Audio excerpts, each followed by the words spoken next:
చూస్తానో లేదో అనుకున్నది ఈరోజు మా పండుగ సాయన్న చౌరస్తాలో చూస్తా ఉన్నాం. వేపూరు నుంచి పెద్దార్పల్లి దాకా, టంకర నుంచి మునిమోక్షం యారోన్పల్లి దాకా, తిరుమలగిరి నుంచి ఇబ్రాహీంబాద్ నాయనంపల్లి హన్వాడ దాకా, బుద్ధారం గుడిమల్కాపూర్ నుంచి కొత్తపేట, ఇవన్నీ గ్రామాల నుంచి వేలాది మంది కాంగ్రెస్ పార్టీని బలపరచడానికి, కాంగ్రెస్ పార్టీ ఎంపీ అభ్యర్థిని గెలిపించడానికి ఇంత పెద్ద ఎత్తున తరలి వచ్చిన మా హన్వాడ అక్క చెల్లెళ్ళు, అన్న తమ్ములు, రైతన్నలు, రైతు కూలీలు, కుల వృత్తులు చేసుకునే వాళ్ళు అందరికీ కూడా చేతులెత్తి నమస్కారం చేస్తా ఉన్నా. ఇంత పెద్ద సభ హన్వాడ చరిత్రలో ఎప్పుడు జరగలే. దీనికి మూల కారణమైన మా సోదరులు సురేందర్ రెడ్డి గారిని మనస్ఫూర్తిగా అభినందిస్తా ఉన్నా. ఇటువంటి నాయకుడు మనకు హన్వాడలో దొరకడం అనేది మా కాంగ్రెస్ పార్టీ చేసుకున్న పుణ్యం. ఇంత పెద్ద ఎత్తున ఇన్ని వేల మందిని ఒక్క మండలం నుంచే ఈ సభకు తీసుకురావడం అనేది చాలా పెద్ద విషయం. ఈ పండగ సాయన్న చౌరస్తా మొట్టమొదటిసారిగా ఇన్ని వేల మందితోటి పులకించిపోతా ఉంది. పాలమూరు అంటే నిజాయితీకి మారుపేరు, పాలమూరు అంటే శ్రమకు మారుపేరు, పాలమూరు అంటే పాలమూరోళ్ళంటే కష్టపడి పనిచేసే మనస్తత్వం ఉన్నవాళ్ళు. ఏ రోజు కూడా పాలమూరు బిడ్డలు మాటిస్తే తప్పరు, ఏ రోజు కూడా పాలమూరు బిడ్డలు తప్పు చేయరు, నమ్మినోన్ని మోసం చేయరు. కాబట్టే ఈ పాలమూరు నిజాయితీని, పాలమూరు కష్టపడే తత్వాన్ని మన పాలమూరులో తీయని మనసున్న వాళ్ళు కాబట్టే దేశంలో ఎక్కడ ప్రాజెక్టులున్నా మన పాలమూరు బిడ్డలను అక్కడ పనిలోకి తీసుకొని పోతారు. మాట మీద నిలబడతారు, మాట తప్పరు, పనిని శ్రమ విలువ తెలుసు, కష్టపడి పనిచేస్తారు. కాబట్టి మన పాలమూరు బిడ్డలంటే దేశమంతా కూడా ఒక గౌరవం. అటువంటి పాలమూరు నుంచి మన రక్తం పంచుకొని పుట్టకున్నా ఈ జన్మని, ఈ భూమిని, ఈ మట్టిని పంచుకున్న రేవంత్ రెడ్డి గారు మన పాలమూరు బిడ్డ ఈరోజు ముఖ్యమంత్రి స్థానంలో కూర్చున్నారు. కాబట్టే పాలమూరు బిడ్డ మాట తప్పడు. కాబట్టి రేవంత్ రెడ్డి గారు ఎన్నికల ముందు మాట ఇచ్చిన ప్రతి ఒక్క గ్యారంటీని అమలు చేసేదాకా నిద్రపోడు. 6 గ్యారంటీలు కాంగ్రెస్ పార్టీ ఇచ్చింది. ఖచ్చితంగా మా ఆడబిడ్డలకు, మా రైతన్నలకు, మా యువకులకు అవి అమలు అయ్యేదాకా ఆయన ముఖ్యమంత్రి పీఠం మీద కూర్చొని పర్యవేక్షించి మా ద్వారా, మన నాయకుల ద్వారా అమలు చేస్తాడు. అందుకే ఈరోజు దేశం నివ్వెరబోతా ఉంది, రాష్ట్రం నివ్వెరబోతా ఉంది. ఎక్కడో నల్లమల అడవులల్లో పుట్టిన మన పాలమూరు బిడ్డ రేవంత్ రెడ్డి గారు కేసీఆర్ ను ఛాలెంజ్ చేసి తొడగొట్టి మీసం తిప్పి, ఆ రోజు మనం గుర్తు చేసుకోవాలి, బిడ్డ లగ్గమైతుంటే జైల్లో పెట్టిండు కేసీఆర్. జైలు నుంచి బయటికి వస్తే అందరూ జైళ్ళకు పోయి వచ్చినాక కృంగిపోతారు, బాధపడతారు. కానీ ఆ రోజు టీవీలలో మేము చూసిన, మీ అందరూ కూడా చూడొచ్చు, బయటికి వచ్చి మీసం మెలేసిండు, తొడగొట్టిండు, కేసీఆర్ కు ఛాలెంజ్ చేసిండు, బిడ్డ నేను పాలమూరు బిడ్డను, మా మంచితనం నువ్వు చూసినావు కానీ మా మొండితనం నువ్వు చూడలే, మా పౌరుషం నువ్వు చూడలే. నిన్ను ఆ గద్దె నుంచి, ఆ కుర్చీ నుంచి దింపకుంటే నేను పాలమూరు మట్టిలో పుట్టిన బిడ్డనే కాదని చెప్పి ఆ రోజు ఛాలెంజ్ చేసిండు. ఆ ఛాలెంజ్ కు పులకరించింది పాలమూరు. మన పౌరుషాన్ని రాష్ట్ర వ్యాప్తంగా వినిపించిన ఆ గొంతులో గొంతుకయ్యింది, ఆ నడకలో నడకయ్యింది మన మొత్తం పాలమూరు జిల్లా, మన హన్వాడ కూడా. అందుకే ఎలక్షన్లు వచ్చినాక 14 సీట్లు మహబూబ్ నగర్ లో ఉండే, ఏం చేసింది మన పాలమూరు పౌరుషం, కంకణం కట్టుకొని 14 సీట్లల్లా 12 సీట్లు రేవంత్ రెడ్డి గారిని ముఖ్యమంత్రి చేయనీకే, ఇక్కడ రేవంత్ రెడ్డి గారి మాటను నిలబెట్టనీకే ఇక్కడ 12 మంది ఎమ్మెల్యేలను మనల్ని గెలిపించి ఆశీర్వదించి పంపి బిడ్డ మీరందరూ పోయి రేవంత్ రెడ్డిని ముఖ్యమంత్రి చేసి తీసుకురండి అని చెప్తే మీ మాట తూచా తప్పకుండా మేము పోయి రేవంత్ రెడ్డి గారికి ఓటేసి వారిని ముఖ్యమంత్రి చేసినాం. ఈరోజు మన బిడ్డ ముఖ్యమంత్రి స్థానంలో కూర్చున్నాడు. చాలా మందికి తెలుస్తలేదు. ఇంకా డిసెంబర్ 9న ప్రమాణ స్వీకారం జరిగింది. డిసెంబర్ మాసం మొత్తం ఇల్లు చదువుకోనీకే టైం అయింది. కొత్త ఇల్లు, కొత్త సంసారం, అందరిని పెట్టుకోవాలి, అధికారులను నియమించుకోవాలి, మంత్రివర్గంలో మంత్రులను చేర్చుకోవాలి, శాఖలు కేటాయించుకోవాలి. ఇవన్నీ చేసేటాలకు డిసెంబర్ అయిపోయింది. మరి మిగిలింది ఎంత? జనవరి, ఫిబ్రవరి, మార్చ్, 3 నెలలు. తర్వాత మళ్ళా ఎలక్షన్ కోడ్ వచ్చింది. మనకి ఎలక్షన్ కోడ్లో ఏ పథకాలు అమలు కావు. కానీ ఈ 3 నెలల్లో మన పాలమూరు బిడ్డ చేసిన మంచి పనులు ఏంటంటే దాదాపుగా మన జిల్లా కోసం 10,000 కోట్ల రూపాయల ప్రాజెక్టులను తీసుకొచ్చి శంకుస్థాపన చేసి కొన్ని క్లియరెన్స్ చేసి రెడీగా పెట్టుకున్నాడు. ఒక్కటే మాట అన్నాడు మాతోటి. మేము ఎమ్మెల్యేలుగా పోయినప్పుడు ఆయనను కలిసినప్పుడు, ఎక్కడి నుంచో వచ్చిన కేసీఆర్ ఇక్కడ పార్లమెంట్ అభ్యర్థిగా పాలమూరు గడ్డ గెలిపించింది. తెలంగాణ ఉద్యమాన్ని రక్షించనీకే కేసీఆర్ కు రాజకీయ భిక్ష పెట్టి మిగతా రాష్ట్రంలో కేసీఆర్ పార్టీ ఓడిపోయినా ఇక్కడ కేసీఆర్ ను గెలిపించింది. కానీ కేసీఆర్ ఆ రుణం ఉంచుకోలే. రాజకీయ భిక్ష పెట్టిన కేసీఆర్ ఆ తర్వాత ముఖ్యమంత్రి స్థానానికి వస్తే మన పాలమూరును మర్చిపోయిండు. పాలమూరుకు ఏమి చేయలే. మన ప్రాజెక్టులను పండబెట్టిండు. పాలమూరు రంగారెడ్డి పథకాన్ని మధ్యలోనే ఆపేసి కాళేశ్వరం ప్రాజెక్టు కట్టుకున్నాడు 1,00,000 కోట్లతోటి. ఆయన ఫామ్ హౌస్ కు కాల్వలు దోవి నీళ్లు తెచ్చుకున్నాడు తప్ప ఇక్కడ పాలమూరుకు 1 ఎకరానికి కూడా నీళ్ళు ఇచ్చిన పాపాన పోలే. వాళ్ళ ఊర్లకు పరిశ్రమలు తీసుకుపోయిండు కానీ పాలమూరుకు పరిశ్రమలు తీసుకుపోలే. ఇక్కడ పిల్లలకు ఉద్యోగాలు దొరకలే. అందుకే రేవంత్ రెడ్డి గారు ఒక సంకల్పం తీసుకున్నారు. బిడ్డ కేసీఆర్, నువ్వు ముఖ్యమంత్రిగా ఉండి మా పాలమూరుకు ద్రోహం చేసినావు. మా పాలమూరు బిడ్డలకు అభివృద్ధి ప్రాజెక్టులు ఇయ్యలే. కానీ మీ సిద్దిపేటకు, గజ్వేల్కు, సిరిసిల్లకు తీసుకుపోయినావు కదా. ఇప్పుడు నా వంతు వచ్చింది. అప్పునా టైం ఆగయా. మన పాలమూరు టైం వచ్చింది, మన మహబూబ్ నగర్ టైం వచ్చింది. నువ్వు 50,000 కోట్లతోటి మీ ప్రాంతాన్ని అభివృద్ధి చేసుకున్నావు కదా. ఛాలెంజ్ చేస్తున్నా, 1,00,000 కోట్ల రూపాయలతోటి మన మహబూబ్ నగర్ పాలమూరు జిల్లాను అభివృద్ధి చేసుకుంటా ఎవరడ్డొస్తామో చూస్తా అని చెప్పి ఈ రోజు కంకణం కట్టుకున్నాడు మన బిడ్డ రేవంత్ రెడ్డి గారు. అందుకే ఈ 3 నెలల్లో ఏమేం చేసిండు అనుకున్నావు? ఇంజనీరింగ్ కాలేజీలు, మెడికల్ కాలేజీలు, మెడికల్ హాస్పిటల్, వెటనరీ కాలేజీలు, అగ్రికల్చర్ కాలేజీలు, లా కాలేజీలు, స్కిల్ డెవలప్మెంట్ సెంటర్లు, అనేక అభివృద్ధి పథకాలు ఈ 3 నెలల్లో మన పాలమూరు కోసం శాంక్షన్ చేయించి శంకుస్థాపన చేసిండు.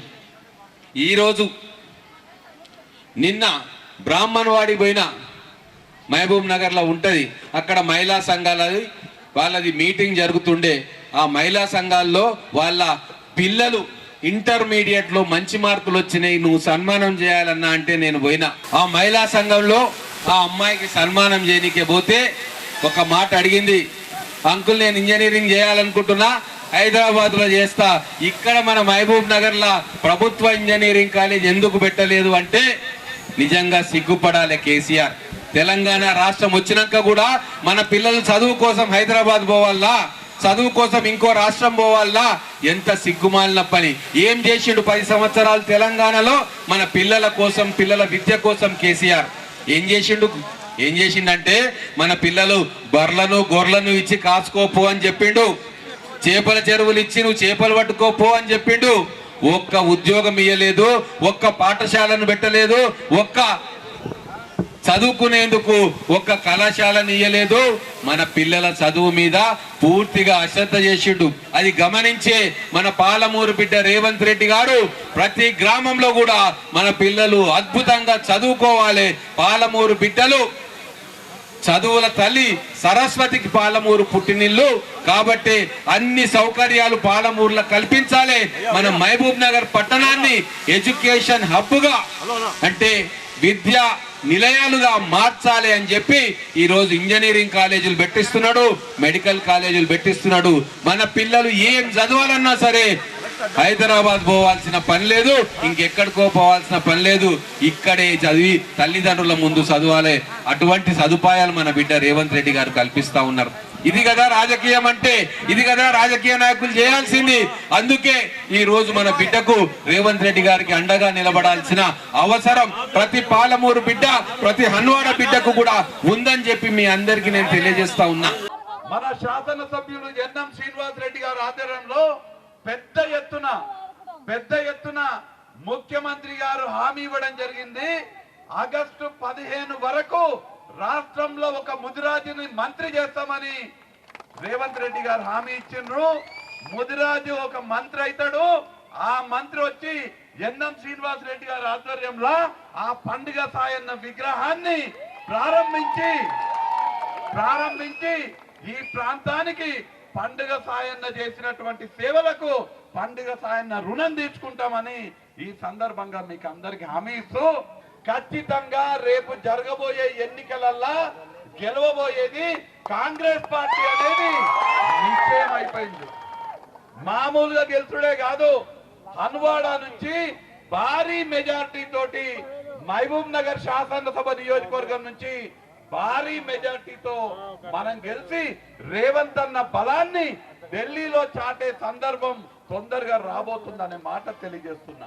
మీకందరికీ కూడా ఇవాళ తెలంగాణ రాష్ట్రంలో మన పాలమూరు ముద్దుబిడ్డ రేవంత్ రెడ్డి గారు ముఖ్యమంత్రిగా ఉన్నారు.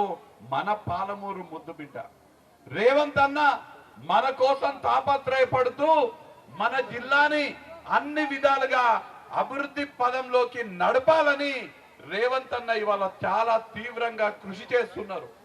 మీకందరికీ కూడా మీకు కావాల్సినటువంటి అన్ని పథకాలు, అన్ని అభివృద్ధి పథకాలు రాబోతున్నాయి. ఆనాడు కాంగ్రెస్ ఇందిరమ్మ ఇల్లు కట్టించింది. కాంగ్రెస్ పార్టీ పోయి బీఆర్ఎస్ వచ్చినాక ఒక్క ఇల్లన్న బీఆర్ఎస్ వాడు కట్టించిండా? ఒక్క ఇల్లన్న మీ ఒక్క ఊర్లన్న బీఆర్ఎస్ వాడు ఒక్క ఇల్లన్న కట్టించిండా?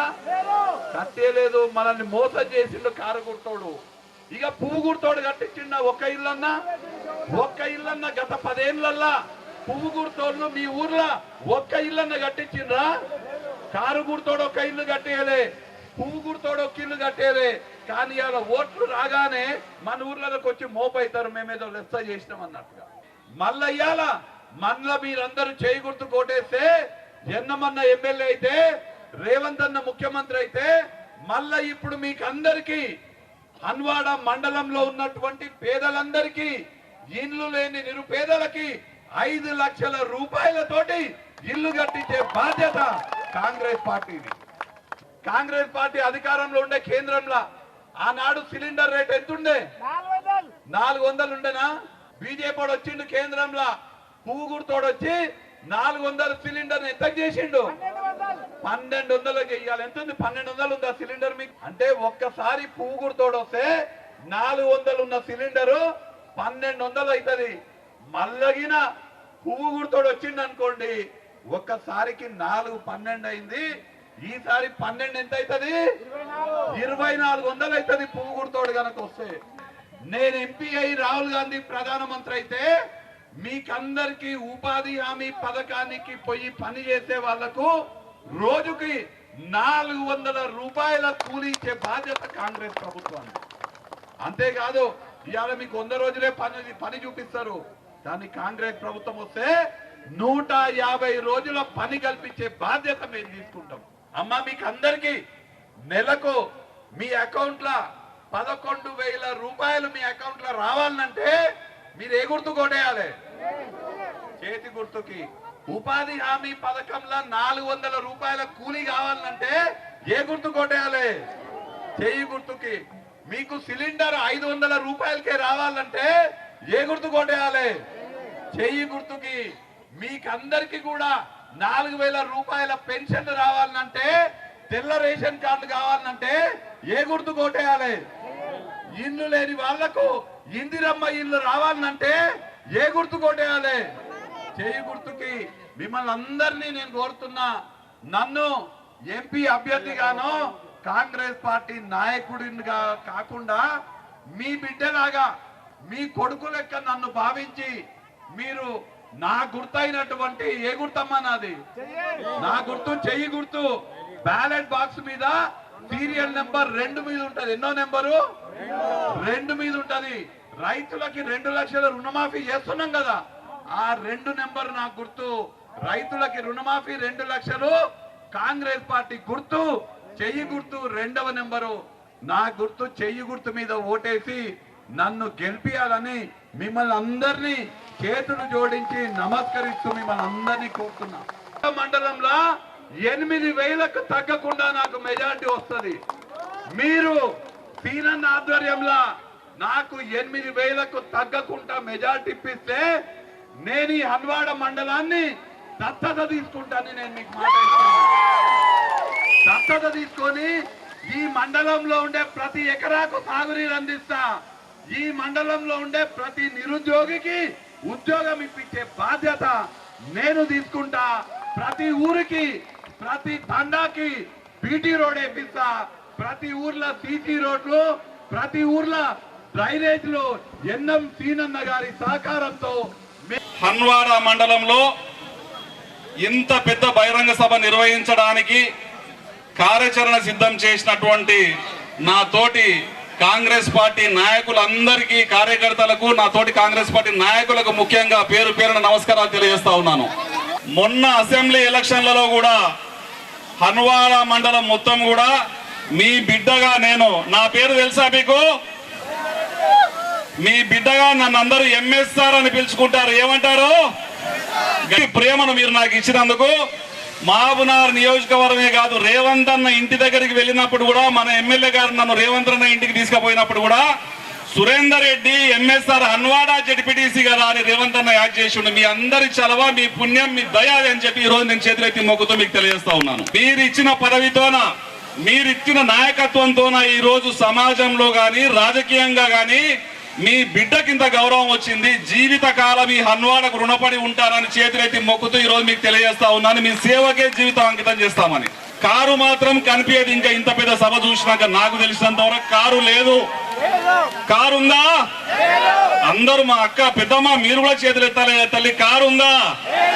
మన ప్రియతమ నేత మన ఎన్ఎం శ్రీనివాస్ రెడ్డి గారు హన్వాడ మండలానికి నన్ను ఇన్ఛార్జిగా నియమించినప్పుడు ఈసారి నాకు పడ్డ ఓట్ల కన్నా ఒక 5-6 వేల ఓట్లు ఎక్కువ తీసుకురావాలి, సాధ్యం అవుతుందా అని చెప్పి నన్ను అడిగినప్పుడు, నన్ను ఆశీర్వదించి హన్వాడకు పంపించినప్పుడు మా బిడ్డలు, అమ్మలు, పెద్దమ్మలు, అక్కలు, చెల్లెళ్ళు ఆశీర్వదిస్తారు. ఖచ్చితంగా ఈసారి 25 నుంచి 30 వేల ఓట్లు హన్వాడ మండలం నుంచి పడతాయని చెప్పి అన్నకు మాట ఇచ్చిన. ఆ మాట నిలబెట్టుకుంటామా? నిలబెడతారు కదా తల్లి. ఇక్కడ ఉన్నది కాంగ్రెస్ గవర్నమెంట్. నేను నిజంగా చెప్తా ఉన్నా, ఎక్కడ తిరిగినా, ఢిల్లీ పోయినా నా పేరు మాత్రం హన్వాడ సురేందర్ రెడ్డి అంటారు. ఢిల్లీ పోయినా ఏమంటారు? సురేందర్ రెడ్డి అంటారు. మీ తమ్ముడో, మీ అన్ననో, మీ కుటుంబ సభ్యుడో, మా అమ్మలకు, అక్కలకు, చెల్లెళ్లకు బిడ్డనో అంటారు. మీ అందరి ఆశీర్వాదంతోనే ఇంత పెద్ద సభ నిర్వహించగలిగినాం. ఇక్కడ ఇండ్ల దగ్గర వంటలు చేసుకునేది కూడా వదిలిపెట్టి పెద్ద ఎత్తున మా తల్లుల, అమ్మలు, మీ కుటుంబ సభ్యులుగా, మీ బిడ్డగా నిజంగా నేను మీకు రుణపడి ఉంటా. ఈ రోజు మీరు వచ్చినటువంటి ఇంత పెద్ద జన సందోహాన్ని చూస్తా ఉంటే గ్రామ గ్రామంలో కూడా 1000 ఓట్లు చేతి గుర్తుకు పడతాయి. మీ ఆశీర్వాదం ఉంటుందని నాకు నమ్మకం ఉంది. వేస్తారు కదా తల్లి? వేస్తారు కదమ్మా? వేస్తారు కదా పెద్దమ్మా? వేస్తారు కదా అక్క? చేతి గుర్తుకు ఓటేస్తారు కదా తల్లి? నేను ఒక మాట ఇస్తున్నా, ఈరోజు మీరు మీ ఆశీర్వాదంతోనే ఎన్ఎం శ్రీనివాస్ రెడ్డి గారు అసెంబ్లీ ఎలక్షన్ లో విజయం సాధించారు. హన్వాడ మండలం నుంచి దాదాపుగా 15,000 ఓట్లు పడ్డాయి. కాంగ్రెస్ పార్టీకి 15,000 ఓట్లు పడడం నాకు తెలిసింది మొదటిసారి. ఇన్ని ఓట్లు ఎప్పుడు రాలే. మా అమ్మలే వేసిర్రు, మా అక్కలే వేసిర్రు. ఎందుకంటే కేసీఆర్ ఇచ్చిన మాటలు, మాయమాటలు నమ్మి మోసపోయిన మా అక్కలంతా విసిగిపోయినరు. చాలా మాటలు చెప్పిండు తల్లి. ఎన్ని మాటలు చెప్పిండు? ఇంటికి అల్లుడు వస్తేనంట ఎడబండుకోవాలి అని చెప్పిండు. ఆయన అల్లునికి ఇల్లు కట్టిండు, ఆయన బిడ్డకి ఇల్లు కట్టిండు, ఆయన కొడుకుకు బంగ్లాలు కట్టిండు. ఇక్కడ ఉన్న ఇంకొక ఆయన మన మాజీ మంత్రి శ్రీనివాస్ గౌడ్, ఆయన గురించి మీకు కథ చెప్పాలనా? 10 సంవత్సరాలు ఫస్ట్ టైం నేను ఇక్కడ జెడ్పీటీసీగా ఉన్నప్పుడే ఆయన ఎమ్మెల్యేగా గెలిచిండు. మీ అందరి ఆశీర్వాదంతోనే ఎమ్మెల్యేగా గెలిచిండు. తెలుసు కదా మీకంతా. ఎమ్మెల్యే గెలిచడానికి వచ్చినప్పుడు ఏం లేదు, ఒక సూట్ కేసు బట్టలు తీసుకొని వచ్చిండు. తర్వాత 100 ఎకరాల భూములు కొన్నాడు, ఫామ్ హౌజులు కట్టుకున్నాడు, కోట్ల రూపాయలు సంపాదించిండు.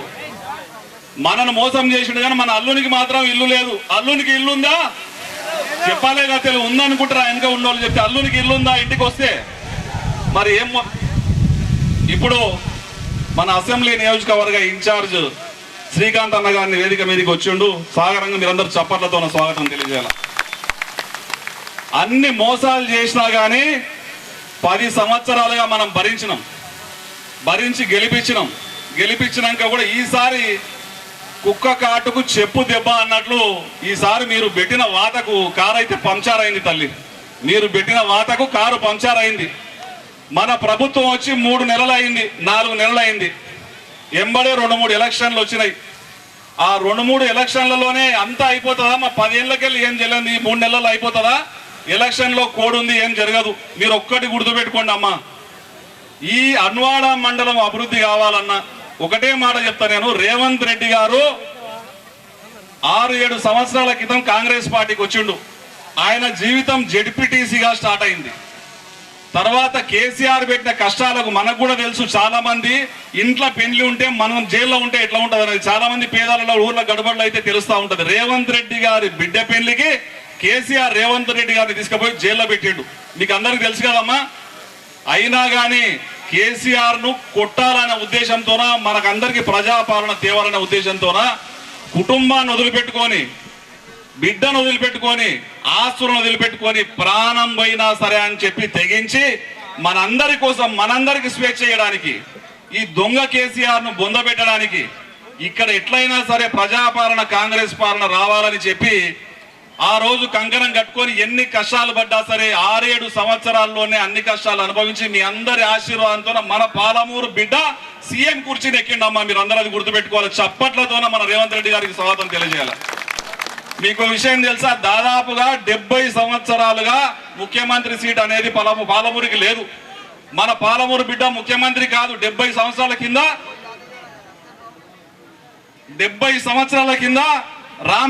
బూరుగుల రామకృష్ణ గారు ముఖ్యమంత్రిగా ఉన్నారు. అదే లాస్ట్.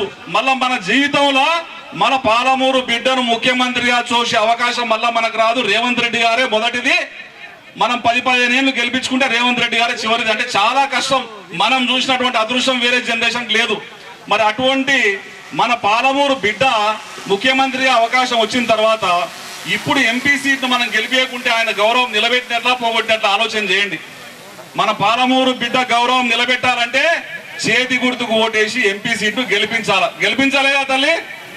ఎంతమంది ఎన్ని మాయమాటలు చెప్పినా హన్వాడ మండలం నుంచి మాత్రం దాదాపుగా 25-30 వేల పైచిలకు ఓట్లేసి పార్లమెంటు మొత్తంలోనే హన్వాడ మండలంలో అత్యధిక మెజార్టీ వచ్చిందని నిరూపించాలే. మీరందరూ దానికి మీరు కట్టుబడి ఆశీర్వదించాలని కోరుకుంటా ఉన్నా. ఈరోజు పెద్దమ్మ చేస్తారా ఆ పాట? వేస్తారు కదా తల్లి? చేతి గుర్తుకు వేస్తారు కదమ్మా.